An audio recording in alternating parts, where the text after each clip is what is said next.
Pauline Pénaki, bonjour. Vous avez fait partie du jury du projet Éloquence, la demi-finale Éloquence, donc, qui s'est déroulée aujourd'hui donc, à Draguignan.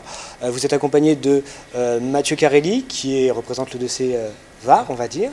Donc, quelles ont été vos impressions par rapport à cette qualité de prestation? Ça a permis de voir la diversité des talents des jeunes de l'EDC du Var qui se sont préparés depuis plusieurs semaines. Oui.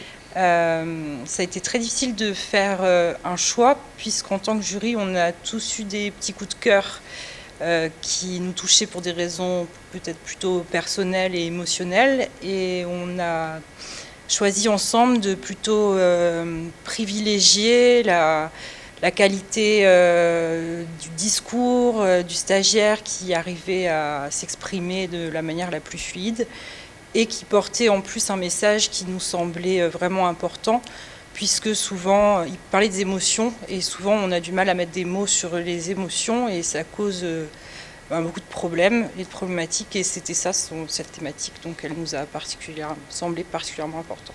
C'est un bel exemple de dépassement de soi, de sortie de cette zone de confort, élément que l'on travaille régulièrement dans des projets type E2C. Ouais. Oui. Tout à fait. On a eu encore une belle année 2026. Hein. C'est pas la première année de ce projet-là, et c'est un projet qui marche bien au niveau de l'E2C. Il marche bien pour tout le monde, et surtout pour les jeunes, parce qu'on a vu beaucoup de dépassement de soi, et on a vu des sujets qui ont été très, très poignants, avec beaucoup d'émotions, et aussi de la capacité, de la compétence oratoire, hein, ce qui est vraiment l'exercice de ce truc-là. Et je pense que tous les jeunes ont participé. Il y a ceux qu'on a vus sur scène, les 12 qui ont été sélectionnés, présélectionnés, puis il y a tous ceux qui regardaient, qui étaient dans le public, qui ont aussi travaillé en atelier avec les formateurs. Donc ça, c'est un travail qui se fait toute l'année. Là, il est mis en lumière grâce à nos partenaires, grâce au réseau qui est présent ici, mais c'est un travail qui se fait toute l'année au niveau de l'école de la deuxième chance, quoi.